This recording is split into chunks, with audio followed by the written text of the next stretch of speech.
Olá, pessoal! Sejam todos bem-vindos a esse Clube Criminal Super Ultra Especial. Nós vamos falar sobre júri, mas não é qualquer júri. São casos complexos de júri. Hoje tenho dois convidados super especial aqui. Um que vocês já conhecem, que é o Thiago Buni, nosso grande mestre do direito criminal. Eu tenho uma inveja dessa prateleira de livros do Thiago. Você que está ouvindo, você não está vendo, mas tem uma prateleira de livros que o Thiago não está mostrando para quem está vendo também. Mas existe uma prateleira gigante de livros ali atrás. Qualquer dia eu vou passar lá no escritório dele e vou pegar alguns. Se bem que tem vários livros aqui espalhados pelo estúdio, muitos deles são do Thiago, inclusive, que ele vem aqui gravar, ele deixa o livro aqui e eu acabo me apostando. Mas vamos lá. Nosso convidado super especial de hoje é o Rodrigo Faux aqui, que atuou no caso de Flor de Lis, que atuou em júris de grandes complexidades, e que vai poder contar pra gente todas as dificuldades desses casos. Para você aí que pegar um caso, às vezes, na sua cidade, que tem repercussão, que está na mídia, casos que são difíceis de atuar, como é que você pode tratar isso, né? O Thiago também tem uma experiência boa aí no júri, e eu também, para quem não sabe, atuei bastante tempo na vara do júri, fiquei por 2 anos na vara do júri de Três Lagoas, então todo quanto é tipo de caso eu acabei pegando lá, com complexidade, sem complexidade. Então hoje a gente vai ser um bate-papo bem interessante. Deixa eu passar a palavra para o Thiagão, para ele já dar as considerações iniciais dele, depois ele passa para o nosso convidado de honra aqui. Fala, grande Thiago! Fala, pessoal, sejam bem-vindos ao nosso podcast Clube Criminal, o único podcast gravado semanalmente, sempre ao vivo, ao meio-dia, segunda e quarta-feira. A gente está aqui com um convidado especial, ou eu, Rodrigo e o João também, respondendo perguntas e respostas para vocês. São mais de 285 episódios disponíveis para você assistir o replay. Esse episódio, como todos os outros, ficam gravados e você pode escutar ele depois no Spotify, no YouTube, a hora que você quiser, mas participando ao vivo aqui, comentando, mandando perguntas para a gente poder responder, só tem o privilégio quem estiver nos acompanhando sempre. Então, segunda e quarta-feira ao meio-dia, mantém esse compromisso e sempre vem assistir a gente aqui. Hoje a gente recebe uma pessoa muito especial, Rodrigo Faux. Rodrigo, que é autor de livros sobre o Tribunal do Júri, ele tem manual do Tribunal do Júri, ele tem plenário do Tribunal do Júri, que é um livro que acompanha todos os advogados hoje no plenário do Tribunal do Júri. Ele é advogado há muito tempo em Curitiba, já fez vários plenários lá em Curitiba, no Paraná, e agora participou desse caso de bastante repercussão. Fez tanto a defesa da Flor de Lis no Congresso Nacional, quanto a defesa da Flor de Lis na ação penal lá no Tribunal do Júri, que aconteceu recentemente. Tem muita coisa sobre esse caso e sobre outros para conversar aqui hoje, então eu não vou me estender mais, já vou passar a palavra para o Rodrigo, para ele dar bom dia para o pessoal, se apresentar para quem eventualmente não conhece, acho que poder começar nosso bate-papo. Fala, Rodrigo. Tudo bem? Bom dia a todos, bom dia a todas. É um prazer aqui conversar mais uma vez com vocês, Rodrigo, Thiago, grandes amigos e pessoas que auxiliam aí na divulgação de materiais de alta qualidade sobre o processo penal, sobre a prática na advocacia criminal. Então, isso é muito bacana, eu indico vocês direto também para os meus alunos, alguns episódios em especial também. Então, é uma satisfação estar aqui com vocês mais uma vez. Eu já estive, aliás, a última vez eu estava lá, inclusive, resolvendo uma situação relacionada a esse processo em Brasília, daí fiz do aeroporto, inclusive, a minha primeira participação. E agora estamos aqui preparando a apelação. Então, não sei se vocês já querem que eu já comece falando sobre o assunto. Eu quero que você comece falando sobre o assunto, mas eu não quero que você comece do final. Eu não quero que você comece da apelação. Eu quero perguntar uma coisa, Rodrigo, que eu já tive a oportunidade de estar com o Rodrigo pessoalmente, etc. Já jantamos juntos, eu não perguntei isso para ele. E acho que é uma dúvida e deve ser uma história interessante para todo mundo. Rodrigo, você é do Paraná. Você é de Curitiba, Paraná. O caso Flor de Lis, eu não lembro a cidade do Rio de Janeiro, Volta Redonda? Niterói. Né? Uhum. Niterói. Como que você chega nesse caso? Em que momento que você entra nesse processo, Rodrigo? Se você puder contar isso para o pessoal, como é que acontece? Olha, eu entrei no processo ainda, no começo, ainda tinha a defesa anterior, né? E eu fui contratado pela defesa anterior para fazer um recurso pro STF. Tá, para entrar no STF e no STJ, eles estavam com alguma dificuldade e daí estava no finalzinho da primeira fase do Tribunal do Júri, então eles tinham perdido, inclusive, não tinham perdido, tinham pedido um prazo maior para a apresentação das alegações finais em primeira fase foi negado e foi naquela fase ali. Tanto que a juíza, ela sequer aguardou as alegações finais, por isso que é um processo que desde no momento que eu entro, eu já percebo que tem uma nulidade ali absoluta, né? Ou seja, esse processo ele corre o risco de voltar lá da decisão de pronúncia por conta disso, porque não teve alegações finais. Não por estratégia, mas porque simplesmente ocorreu a pronúncia sem as alegações finais. E eu fui contratado para isso, inicialmente. Só que, por conta de algumas situações, eu fui chamado, posteriormente, por uma das advogadas que ficou junto com a ex-deputado, a equipe deles, que viram algumas situações processuais, eram leitoras dos meus livros, estudavam a parte do direito e pediram para eu assumir a coordenação relacionada a isso. Porque quando eu falo coordenação, porque tem alguns casos que é impossível a gente falar assim, não, eu vou assumir e vou sozinho, bater no peito, isso daqui. Não. Então, nós tínhamos uma equipe grande desde o início. Pode falar, Thiago, eu acho que você queria falar, né?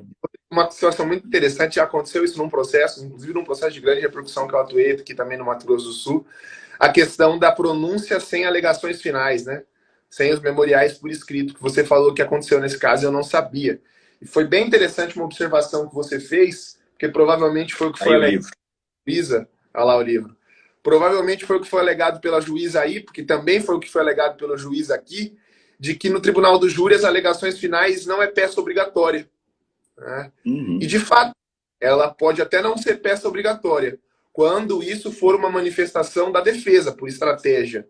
Né? Então, quando o defensor público, o advogado, protocola uma petição lá, dizendo que não vai tratar de nenhuma questão relacionada ao mérito da causa e que vai deixar o mérito para o plenário, caso haja pronúncia, aí sim pode ser dispensada as alegações finais. Ou quando ele nem faz isso por ser uma estratégia de defesa. Agora, nesse caso, pelo que você me falou, havia um pedido de dilação de prazo, de majoração do prazo anterior, né? Prévio.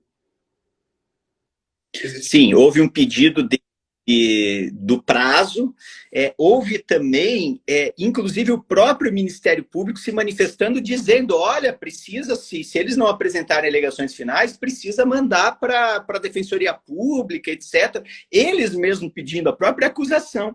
E a juíza indeferiu e pronunciou todos, né? Neste caso, a gente defendemos ainda, né? Porque o processo vai continuar, mas a Flor de Lis, a Rayane, a Marzi e o André, que são 2 filhos, uma neta e a ex-deputada Flor de Lis.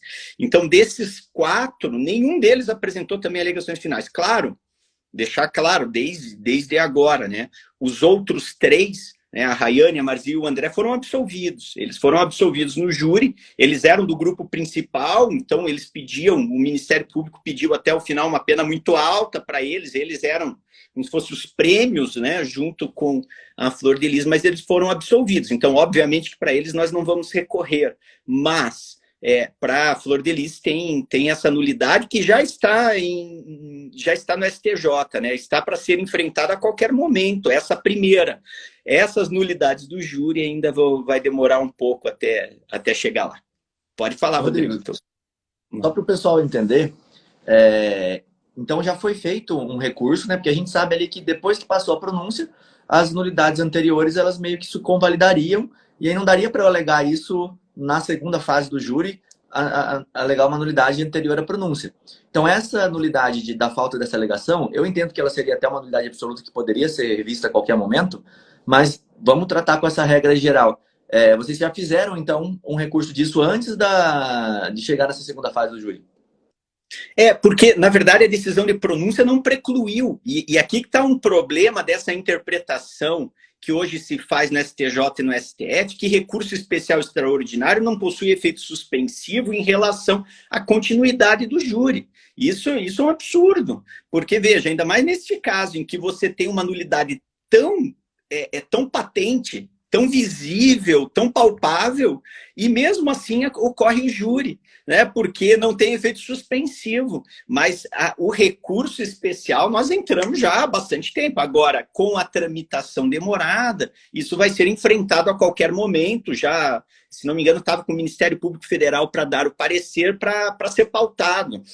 Mas é algo que não tem como a gente passar por cima. Como o Bunin falou muito bem, se for uma estratégia defensiva, a ausência de alegações finais é uma coisa. Agora, a pessoa querendo apresentar alegações finais, até mesmo porque a denúncia é muito densa, a denúncia é cheia de elementos que não poderiam ter sido confirmadas na integralidade, como foi na decisão de pronúncia. Se tivesse tido um recurso adequado, umas alegações finais para pontuar, teria a possibilidade de você decotar qualificadoras, teria outras situações que nem seriam mandadas a júri, provavelmente. Então, assim, foi restringido o direito de defesa de uma forma absurda, né? Então, neste caso, eu acredito, até mesmo porque a própria turma, que é a responsável, ela, um mês antes do júri, ela deu uma decisão unânime dizendo da obrigatoriedade das alegações finais no júri. Essa mesma turma, unânime, reconheceu. Então, eu acredito que eles vão ter que fazer a mesma coisa, né? Claro, nós sabemos que casos midiáticos são casos midiáticos, mas nós temos que ser, pelo menos, assim, otimistas de querer que seja respeitado, pelo menos, o que está no CPP e na Constituição Federal. É o mínimo, né? Isso é bem complicado, né? Esses julgamentos, assim, esse direito penal de exceção, esse processo penal do inimigo, aí, esses casos excepcionais que são tratados ao arrepio. E outra coisa que é muito doido também, né, Rodrigo? Tenho certeza que isso pode também ser uma cartada que vem aí nas decisões.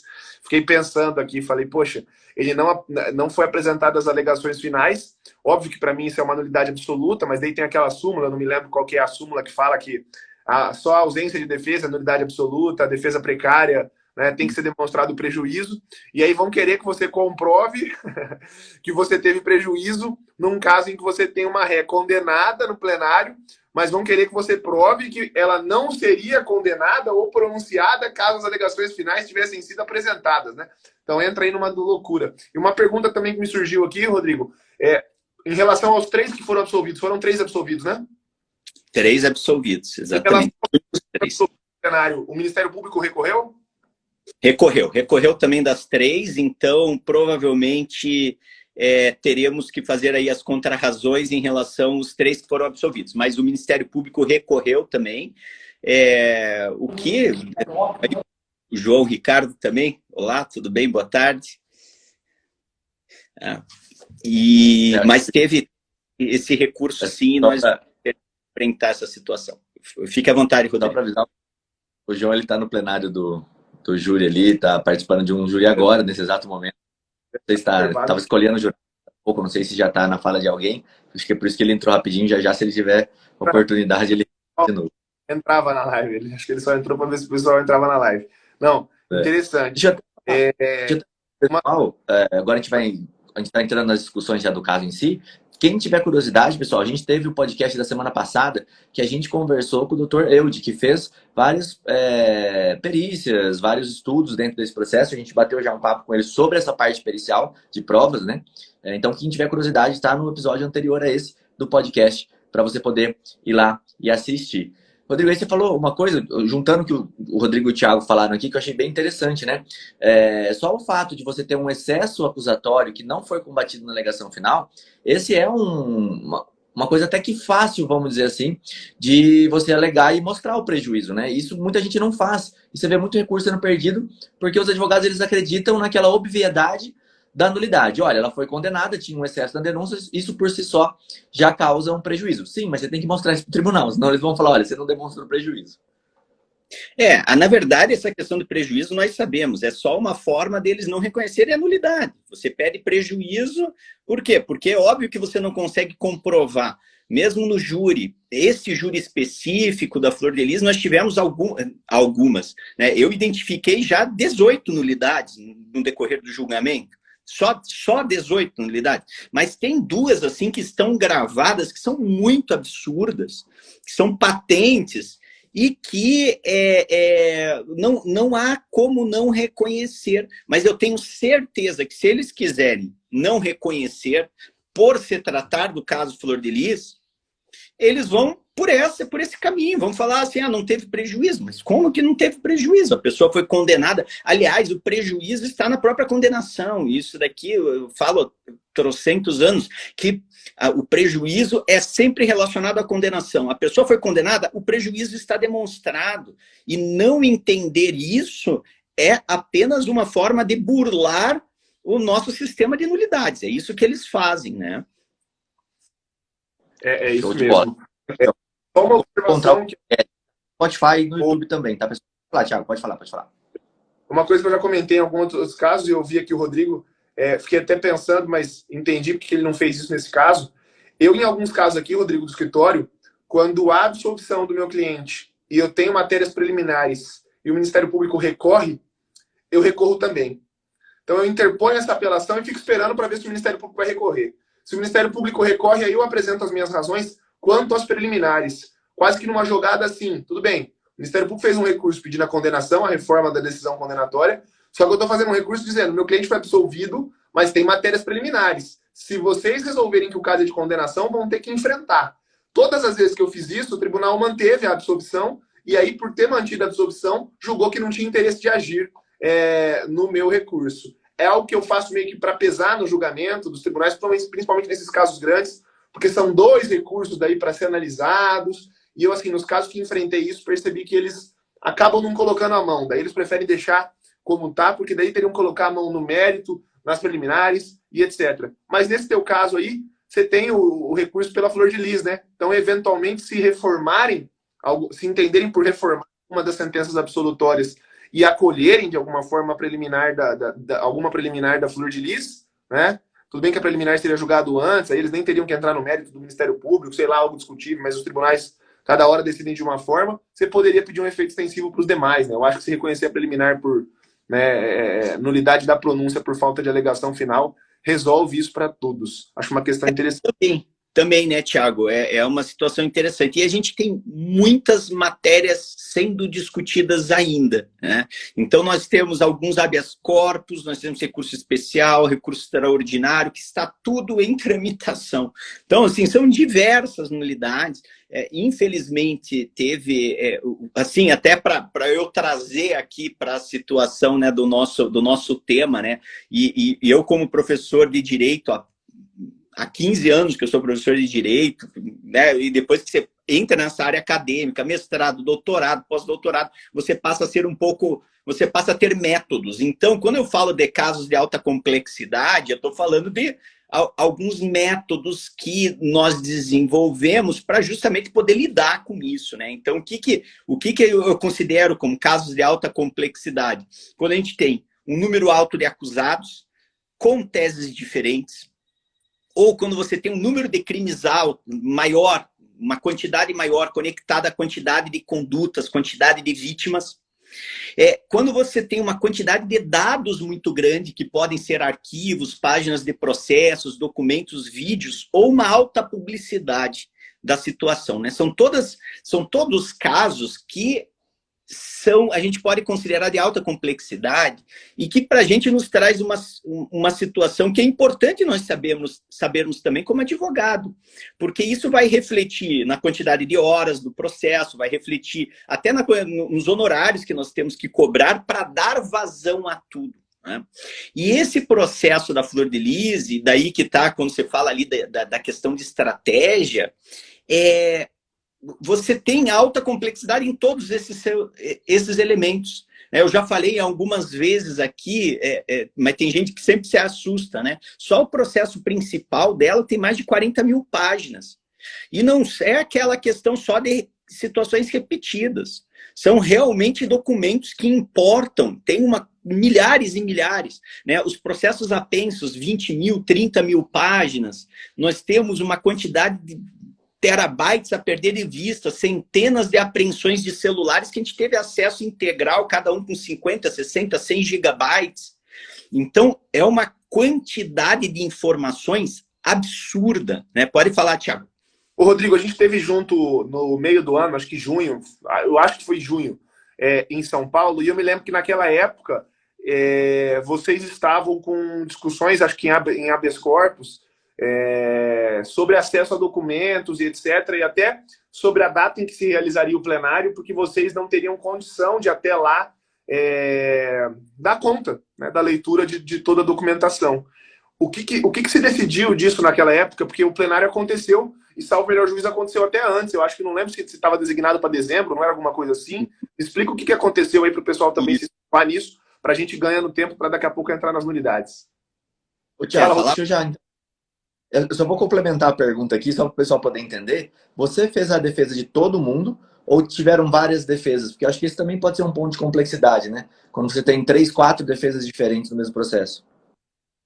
Veja, o processo todo, eram 12 acusados. E daí ele foi fatiado, né, num grupo dos 2 executores, 2 filhos que foram julgados antes, então teve um júri. Teve 5 que eram questões relacionadas ao homicídio e também julgados por homicídio, alguns filhos, outros crimes, mas que não era o pessoal principal, que foi um outro júri e que também todos foram condenados.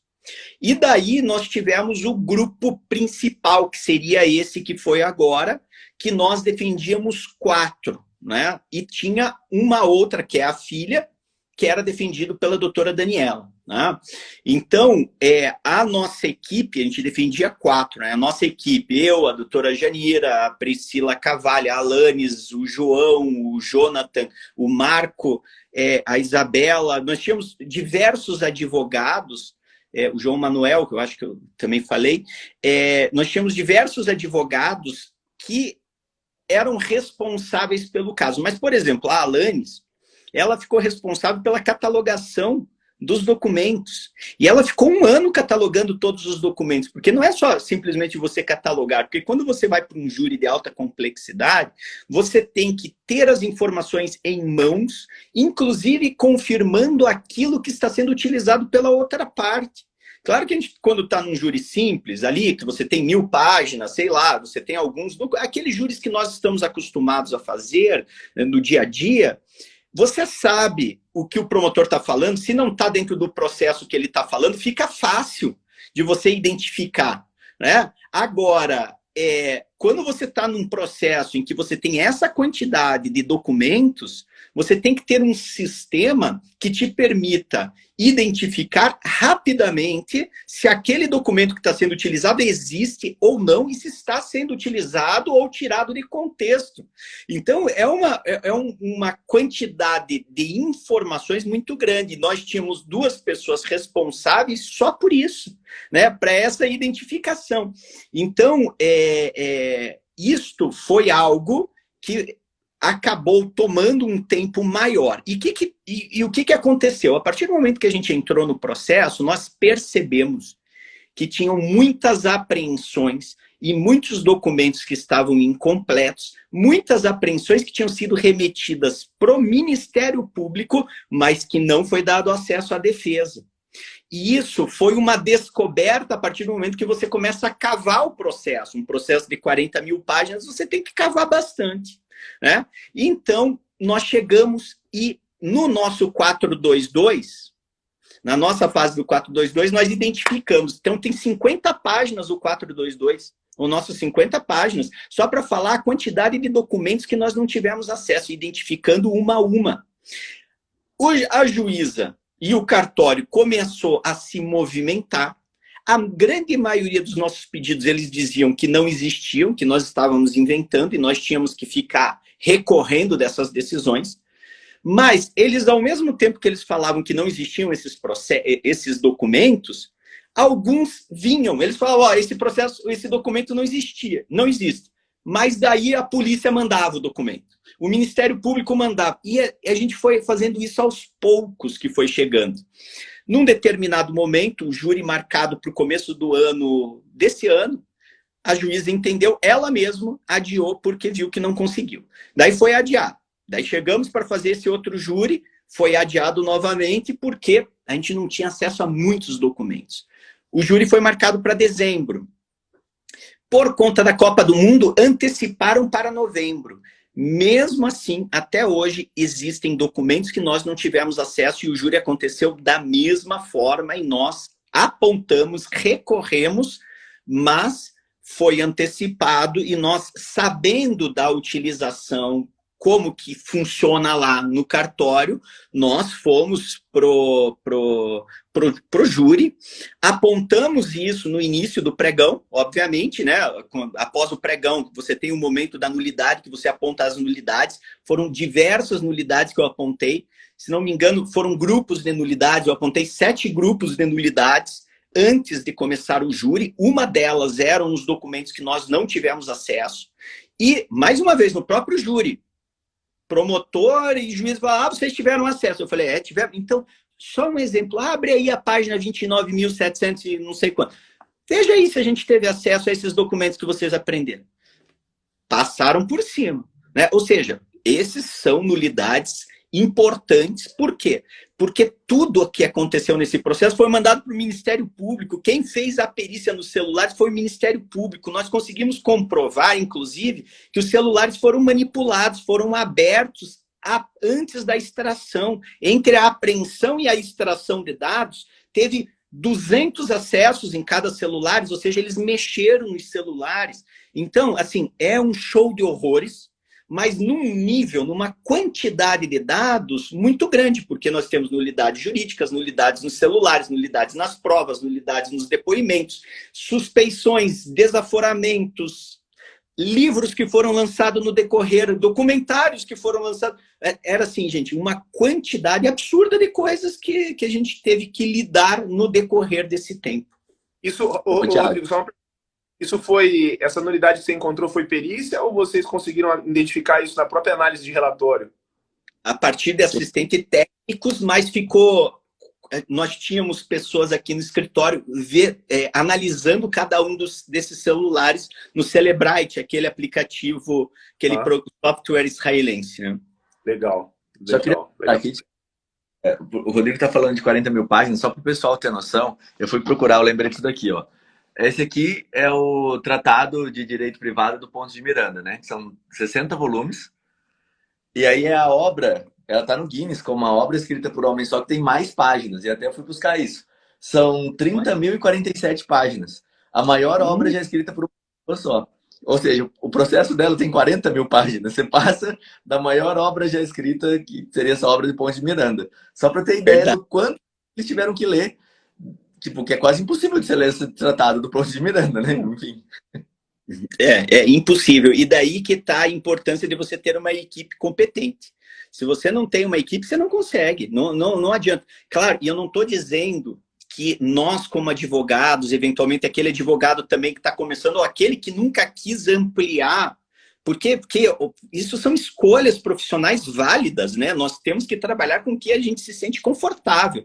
Eventualmente vem um processo com uma maior complexidade, você pode fazer parcerias. Você faz parceria, você chama teus colegas, etc. Mas você precisa ter uma equipe para lidar com isso, porque só a quantidade de páginas, eu admito, eu fiquei meses lendo. E agora, você tem que também se afastar de outros afazeres para conseguir dar vazão a isso. E como é que você faz um júri sem conseguir ter acesso a tudo? É tudo muito complicado. E mesmo assim, ainda teve um documento utilizado no júri, na sustentação do Ministério Público, que eles leram, que eles colocaram no telão, que nós descobrimos, a partir desse sistema que foi elaborado, tá? Essa catalogação que nós não tivemos acesso. Demorou assim uns 30, 40 segundos até a gente conseguir identificar. Eles leram o documento, nós identificamos, não, esse documento nós não tivemos acesso. Fizemos a questão de ordem, foi chamado no meio do júri o escrivão responsável, o oficial, né?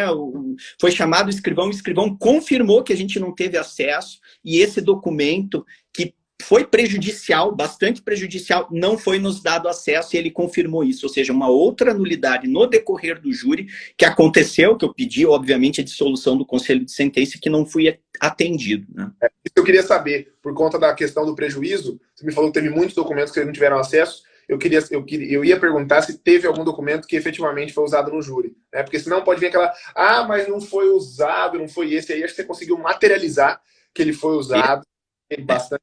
Esse foi, e era um documento relacionado a um procedimento sigiloso de um juízo da criança e da juventude, de menores, que envolvia também uma situação que nem poderia ter sido utilizada. Então foi assim, bem patente, nós gravamos e é outra nulidade que vai ser apresentada, que se fosse para qualquer caso, eu já tinha te dito agora. Não, esse júri está anulado.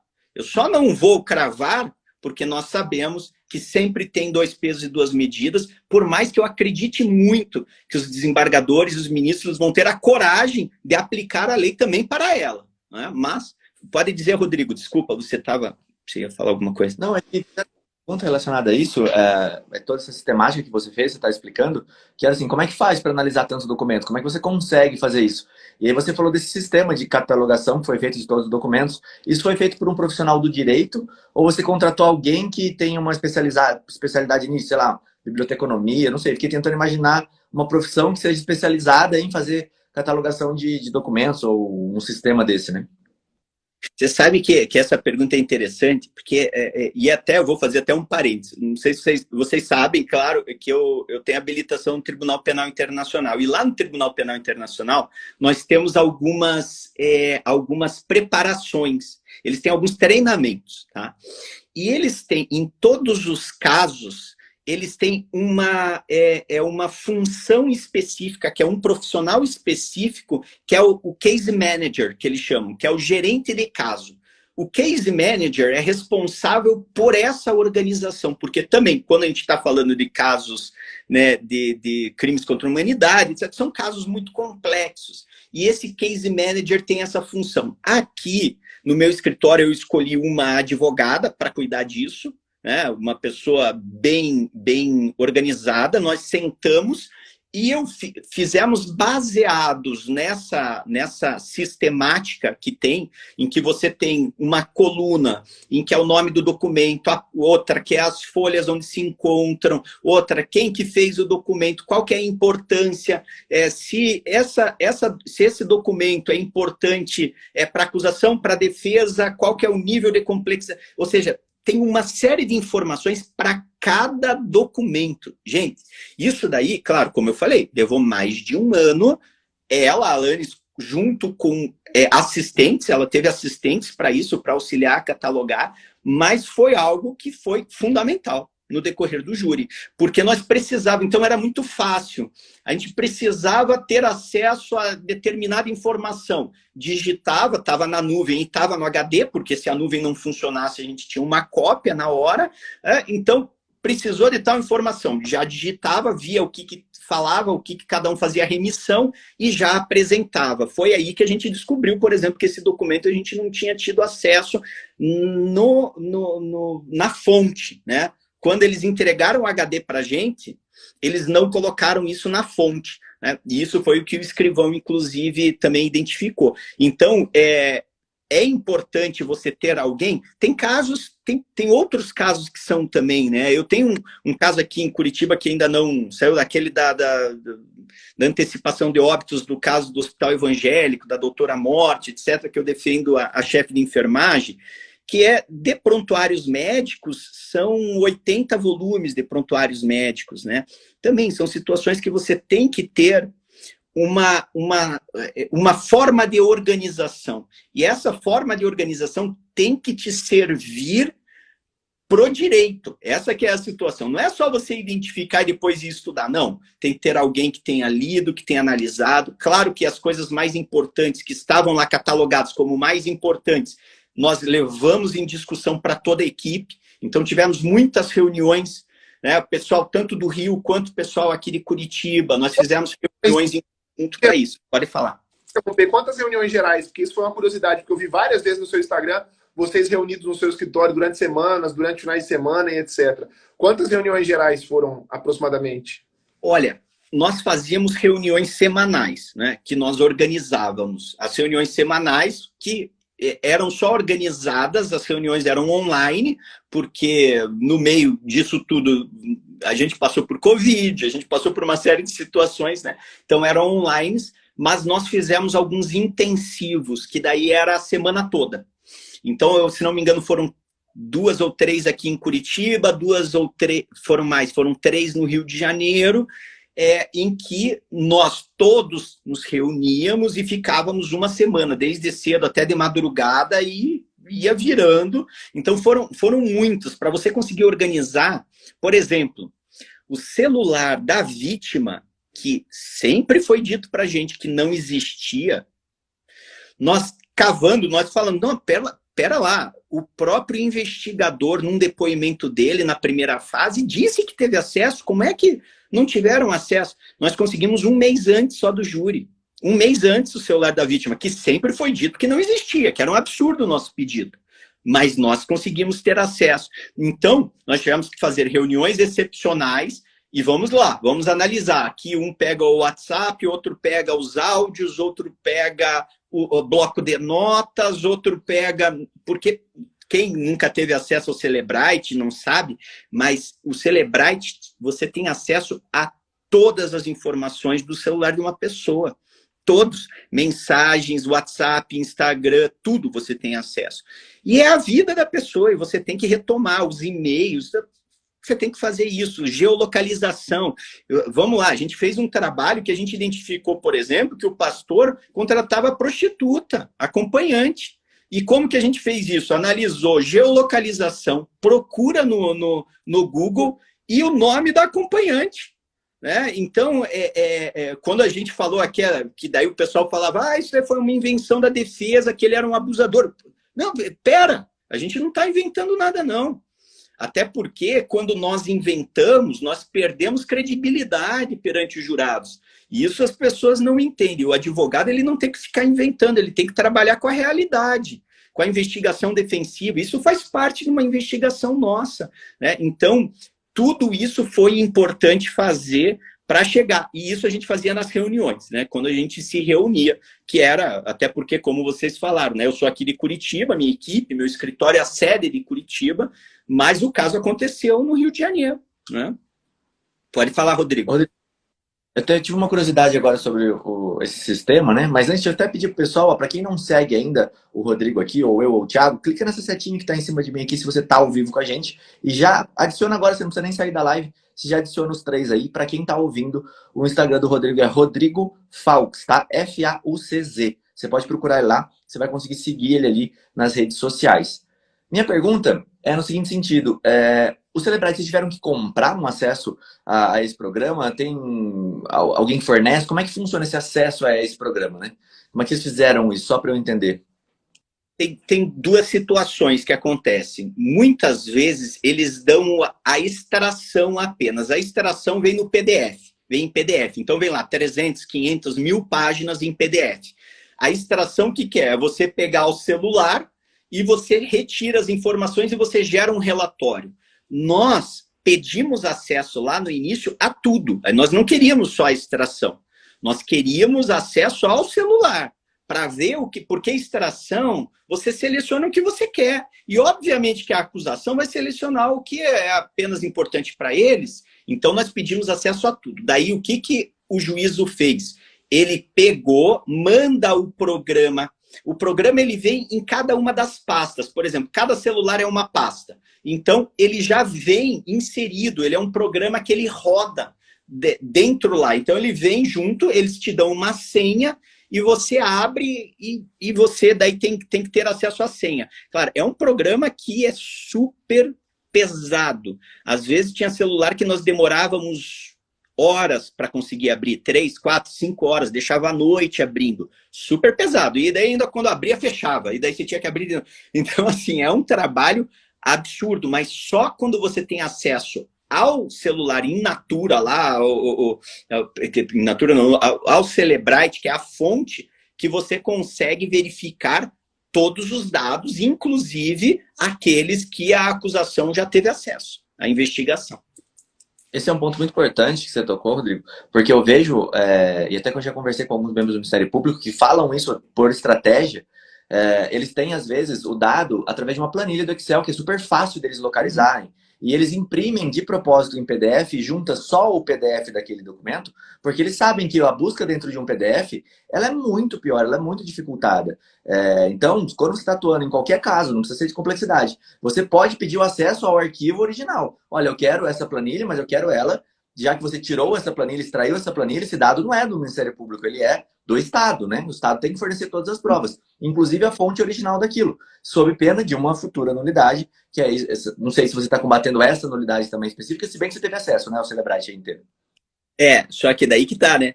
Foram centenas de celulares, eu tive acesso à metade deles. A outra metade eu não tive acesso. E eles estão falando, esse aqui perdeu. Daí ele aparece assim do nada. Esse daqui a gente não teve. Então, assim, é complicado. E eu entrei com muitos recursos, gente, muitos. Mas pensem na quantidade de recursos que eu entrei, correições. Fui ameaçado, inclusive, de ser multado pela quantidade de recursos, porque é um absurdo a defesa, né? Entrar com tantos recursos. Mas, gente, a gente não consegue fazer o nosso trabalho. E eu, no júri, num determinado momento, teve 2 momentos ali que eu até fiquei um pouco mais bravo. Não é o meu perfil, e, obviamente, tem perfis de advogados que são assim, assados, e cada um tem o seu no júri, e é perfeitamente plausível, não tem que criticar um ou outro, tá? Mas teve uma hora que eu falei, pessoal, vocês querem então que a gente saia? A defesa está atrapalhando para vocês conseguirem condenar, vamos passar direto para a sentença então. Então passa para a sentença e a gente sai, a gente vai embora aqui e vocês ficam, porque é impressionante a dificuldade que foi, e às vezes não é nem, e veja, eu não coloco a culpa nem no judiciário, para mim é assim, os celulares todos, apreensões todas foram mandadas para o laboratório do Ministério Público. Pô, o Ministério Público é parte, pelo amor de Deus, eles são acusação. Não é um jogo justo dessa forma. Eles falaram, mas nós não tivemos acesso. Eu falei, gente, se está no Ministério Público, é porque vocês têm acesso. Agora, o que vocês vão fazer com esses dados? Problema de vocês. Eu também quero esses dados. E a gente teve que ficar lutando com isso até o final. E vamos continuar lutando, porque teve situações que a gente não teve acesso, né? Assim, o que eu poderia colocar, né, dentro da nossa temática aqui, quando você pega um caso de alta complexidade, se você pega no meio ou se você pega antes. Mas eu acho muito importante, antes de nós traçarmos a estratégia, escolhermos a tese, nós aguardarmos esse discovery, que a gente chamaria, essa descoberta de provas. Nós temos que saber que provas tem contra o cliente antes de fechar qual é a tese que vai ser selecionada. E essa tese tem que ser junto com o seu cliente. A gente tem que lembrar que existem nulidades reconhecidas quando a autodefesa e a defesa técnica têm um embate aqui, né? Então, primeiro você precisa fechar a sua estratégia e, a partir daí, toda a sua estratégia tem que ser voltada para a confirmação da sua tese. E isso é muito difícil num caso de alta complexidade, porque são muitas situações que vão acontecendo, né? Principalmente quando é caso midiático. Como eu falei para vocês, às vezes nós estávamos com uma situação lá, vamos fazer isso. E daí era lançado um livro novo sobre o caso.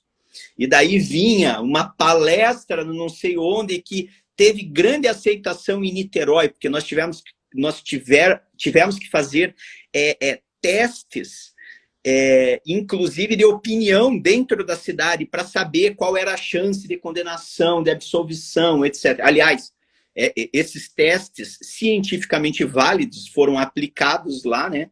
E a chance de condenação dela era de 100%, desde o início. Mas dos corréus também era de 100%, e nós conseguimos 3 absolvições. Ela foi condenada por um voto. Então, assim, veja, nós tivemos que fazer tanta coisa para você conseguir primeiro descondenar, para depois você ter um julgamento justo. E todo esse júri, ele se tratou disso, né? Você primeiro tentar desfazer uma imagem que já foi absolutamente destruída, para você tentar iniciar um jogo justo a partir de um determinado momento do júri. E eu acredito que em um determinado momento nós conseguimos isso, porque a gente percebia, era perceptível os jurados prestando atenção, analisando, verificando. Ó, o Boninho abriu o Celebrite ali, ó, como que funciona. A gente não compra, até teve uma pergunta, não compra, né? Tem que ser dado para a gente acesso, né? O Celebrite, como vem. Então fica dessa forma, né? É igualzinho o Falks falou. Eu saí aqui um pouco para pegar um HD ali onde tinha um caso do escritório que um dos nossos estagiários estavam fazendo justamente essa triagem do Celebrite, e tem o PDF, né? E tem o acesso, né, ao Celebrite para você acessar. O importante é ter também o acesso ao Celebrite para conferir se aquilo que está no PDF bate com o que está dentro da plataforma do Celebrite. E assim tem que ser, né? Tem que dar acesso ao Sombra também em relação à interceptação telefônica, e não só aos áudios e aos documentos gerados pela interceptação telefônica. Tem que ter acesso a tudo isso. Nesse caso aqui, a gente já identificou que o Celebrite só tem informação em relação a um dos réus, e no processo tem 24 réus, né? Então eu só tenho o Celebrite de um dos réus, dos outros eu não tenho. Então, esse pedido a gente vai ter que fazer, né? Antes da audiência da ação penal, que já vai acontecer daqui a uns dias. Rodrigo, E olha só, eu quero passar para as nulidades. Daqui a pouco eu tenho que sair do escritório. Meio-dia eu tenho médico. deixa eu só falar aqui, o computador do Thiago tá rápido aí. Você viu a velocidade que ele abriu o Celebrite dele ali? Demorou nem 5. Desde a hora que eu apaguei a câmera, eu tô tentando abrir o Celebrite. Então, assim, o programa é bem pesado. Não tem nada de rápido. É bem devagar. Pessoal, deixa eu falar para vocês uma coisa que a gente fez no júri, que eu ainda não tive oportunidade. Eu já dei algumas aulas sobre o júri e tal, mas esse ponto eu estava repassando hoje de manhã a apelação, e eu lembrei que aconteceu uma situação que foi sensacional, que dá para utilizar para todos os casos, não é só em casos de alta complexidade. O artigo 217 do CPP, que todos já devem ter passado aqui, quem é criminalista, que eles mandam retirar o nosso cliente da sala, do júri, né? E o que a gente fez? Antecipadamente, tá? Antecipadamente, antes do júri, nós fizemos uma petição requerendo que o artigo 217 fosse aplicado. E o que o artigo 217 diz? Que se a testemunha tiver receio de estar lá no plenário junto com o acusado, que deve ser feito em videoconferência em primeiro lugar, e só se não for possível a videoconferência, que ele seja retirado. E vejam que interessante, nós fizemos esse pedido com antecedência, porque nós sabíamos que lá tem equipamento para fazer a videoconferência. E o pedido foi aceito. Então, aquelas testemunhas que vinham e falavam um monte de bobagem nos júris anteriores que a gente assistiu dos Correios, elas foram retiradas, as testemunhas foram retiradas e foram para a videoconferência. E olha que interessante, daí, num determinado momento, com o passar do tempo do júri, porque foram muitas testemunhas ouvidas, o Ministério Público começou a apresentar a testemunha que antes tinha medo, passou a não ter mais medo, né? Daí passou a ficar lá no plenário, daí a testemunha dela perdeu o medo. Então, algo que é extremamente prejudicial ao acusado é ele ter que se retirar do plenário, não só porque impede que ele exerça ampla defesa, a defesa plena, né? Mas também porque visualmente, simbolicamente, passa uma mensagem aos jurados muito ruim. Então, lembrem de fazer esse pedido, porque hoje em dia, todo lugar, por conta do Covid, tem sistema de videoconferência, basta eles se organizarem. É só fazer pelo celular, inclusive, hoje em dia, né? Todos os lugares têm esse sistema. Ô, Rodrigo, rapidão, você falou isso, eu lembrei, cara. A única vez que eu vi alguém falar sobre isso, eu já tinha feito pedido sobre isso, sabe? Nesse livro aqui, nessa coletânea da RT, olha só, o Antônio Magalhães Gomes Filho, que está longe de ser um doutrinador novo, né, moderno, etc., ele faz essa observação. Ele fala, olha, a primeira alternativa que o texto legal dá é faça por videoconferência. Né? Faça por videoconferência. Então, isso é bastante interessante. E quem sai da sala não. E detalhe, quem tem que sair da sala não é o réu. Para fazer por videoconferência, quem sair para depor por videoconferência é a testemunha. E eu já falei isso aqui, aconteceu comigo numa audiência e recentemente aconteceu em outra audiência com outro juiz diferente aqui no Fórum de Campo Grande, que ele tirou o réu da sala de audiência, era uma audiência, não era júri, mas ele colocou o réu na sala dele com a porta aberta. Então, a vítima não viu o réu, mas o réu escutava tudo. Então, até isso dá para fazer. Porque a importância do réu estar escutando simultaneamente, gente, é o teu cliente, em algum momento, poder ali te dar um cutucão e falar, doutor, não foi bem assim. Pergunta tal situação para ela. A gente é advogado, a gente sabe qual é a melhor estratégia jurídica, só que a gente não vivenciou o caso, né? Eu sempre falo, aquela questão de alegar que não tem prejuízo porque o advogado estava na sala, pô, eu advogado não sei de tudo, eu sei da parte jurídica do caso. Quem sabe da parte fática é o meu cliente. Quando o juiz fala isso, eu sempre digo pro juiz, tá bom, excelência. Só que quando a gente acabar o depoimento, meu cliente vai ter que ouvir todo o depoimento e o senhor vai ter que segurar a testemunha aí um pouco. Porque se o meu cliente falar que tem alguma coisa, alguma pergunta que tem que ser feita à testemunha que eu não fiz, a gente vai ter que iniciar de novo o depoimento dessa testemunha para poder perguntar para ela. Né? Quando eu falo isso, o juiz se preocupa com o tempo e aí acaba, né, dando uma outra solução para o caso. Rodrigo, você queria falar alguma coisa? É tão importante essa temática, eu queria te perguntar, será que a gente consegue ter acesso a essa decisão que autorizou ou que respeitou, vamos dizer assim, o artigo 217? Por que eu falo isso?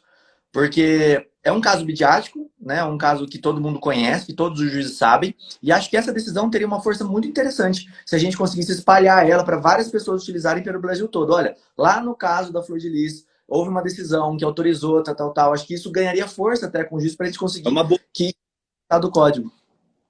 É uma boa. Eu vou fazer isso, eu pego, separo a decisão. Foi uma decisão que o MP recorreu e não levou. No júri, ficou muito ruim para o MP, ele mandou constar em ata, tal, mas a juíza cumpriu ali a lei, e isso eu tenho que parabenizar. Nós tivemos diversos embates com a juíza no decorrer, mas nesse posicionamento ela foi perfeita, porque realmente é um direito.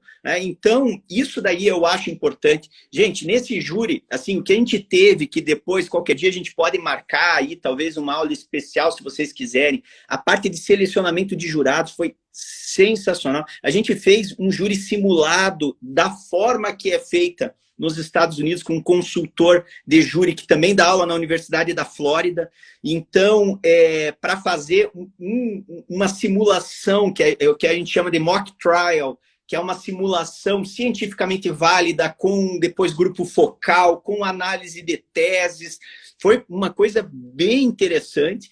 Então, são situações que dá para a gente trabalhar sempre em aulas separadas. Como eu falei, eu estou quase precisando escrever um livro para falar de todas as estratégias, porque foram tantas situações que a gente teve que lidar nisso. Inclusive, processa a Globo ou não processa, já que eles estão lançando 3 dias antes na Globoplay o documentário sobre ela. Até isso a gente teve que refletir, analisar, ver qual é a melhor estratégia, né? Então, assim, são tantas situações, questão da prerrogativas, questão da elaboração dos quesitos, a parte das nulidades anteriormente, as contraditas, a forma que a gente fez as contraditas antes, dos delegados, são situações muito importantes que certamente colaboraram para a absolvição lá dos 3, que ninguém acreditava que eles iriam ser absolvidos, e eles foram absolvidos e hoje podem aí levar uma vida quase normal, né? E, claro, nós vamos buscar essa anulação também, porque são nulidades assim, patentes, nulidades muito óbvias, né, que não poderiam ter acontecido. Eu vou mostrar depois para vocês o vídeo, eu mando, se vocês quiserem depois, mandar para a comunidade de vocês ali, que o pessoal todo né, estuda. O assistente de acusação falou 3 vezes sobre o silêncio dos acusados, que a gente pediu, o silêncio parcial dos acusados, né? E ele falou, há 18 anos eu sou advogado e eu nunca vi um inocente ficar em silêncio e se recusar. Sabe, umas coisas assim, claro que na hora já pedi a dissolução do conselho de sentença, pedi para constar em ata, fiz todos os meus argumentos, né? Mas isso no 7º dia, né? Foi um júri de 7 dias, no último dia durou 23 horas o júri. Então, assim, muitas coisas aconteceram. Então, eu acho que a partir do momento que a gente vê essa conversa, a gente troca um pouco de ideia, a gente pode pegar para os nossos outros júris, né? Como fazer para ter um resultado mais adequado. Rodrigo, Com nem certeza. falamos das nulidades, né? Eu já tô saindo aqui, já vou justificar para vocês, vou desligar minha câmera, que eu tenho um médico marcado agora. Foi um prazerzão, viu, Falks? E a gente nem falou das nulidades, tentem falar aí, eu vou ficar aqui ouvindo. Um abraço para vocês. E tem muitas. Abraço, abraço, amigo. Exato, até isso que eu ia falar aqui. Se o Rodrigo topar, a gente pode fazer outro podcast só para falar disso. A gente já fez a introdução, porque daí a gente não precisa explicar tudo isso que a gente explicou nesse. A gente fala para o pessoal, ó, vocês querem saber o começo, vai lá e assiste o outro. Se o Rodrigo topar, e a gente volta para mais sobre isso. Não, vamos, eu estou à disposição de vocês, né? Estou à disposição de vocês. Eu acho que é muito importante, e eu sempre acreditei nisso, né? Tem alguns advogados que eu também entendo que eles preferem não compartilhar certas estratégias porque demorou. E teve uma vez que me falou isso, pô, mas eu demorei tantos anos para conseguir desenvolver, como é que eu vou dar isso? Mas eu acho que se a gente pegar e compartilhar um pouco das nossas experiências, todo mundo cresce. E o mais importante é que a gente passa a ter, que eu acho que é o mais importante, julgamentos justos. Porque nós sabemos que hoje é tão fácil condenar um júri por 4-3, uma maioria simples, um apelo midiático mínimo que tem ali, você já chega no júri condenado. Então, se nós não desenvolvermos estratégias para isso, ferramentas para conseguir aumentar a nossa qualidade na atuação, como é que a gente vai conseguir, né, dar vazão? Então, é muito importante. Então, eu super topo. Vocês fazem um trabalho que eu acho sensacional de divulgação de conteúdos de qualidade. Então, claro, quando vocês precisarem, eu estou à disposição total. Cara, show de bola. E eu acho que, assim, o exemplo que você falou do 217 é uma carta que a gente fala há muito tempo, só que a gente vê essa resistência muito grande. Aqui na violência doméstica, por exemplo, nenhum réu fica na sala de audiência, e isso não é que, assim, em algum caso, é a praxe. Inclusive, teve um caso muito simbólico aqui, emblemático, que eu acabei não recorrendo por uma questão estratégica, mas que o advogado estava fazendo a autodefesa dele. E a juíza não deixou o advogado, e é um caso complexo, mas enfim, ela não deixou o advogado fazer a autodefesa porque ele não podia estar no mesmo momento que a vítima no mesmo ambiente, porque existia um temor virtual da vítima com relação a ele. E ele era pai dela, né? Era filha e pai. E a filha chegou no dia e falou, não, eu não tenho problema nenhum. E eu fui nomeado como defensoria para defender um advogado que não pôde atuar em causa própria. E, tipo, é uma situação muito louca, né? Tipo, porque a vítima teria um temor virtual do réu. Isso seria uma praxe na violência doméstica. Então, esses compartilhamentos fortalecem, né? Acho que a comunidade como um todo e a gente consegue ter processos mais justos, como você disse. E, Rodrigo, a partir do momento que todo mundo começar a sustentar certas teses, pedir que as garantias e os direitos constitucionais sejam aplicados, a gente começa a confrontar e começa a trazer essa situação à tona no judiciário. Isso é muito importante, né? Temos que fazer a nossa parte colaborando um com o outro. Então, até esse pedido, essa decisão, eu vou mandar para você, você manda para a comunidade aí do Clube Criminal, fiquem à vontade e a gente marca outro dia para conversar com mais delonga.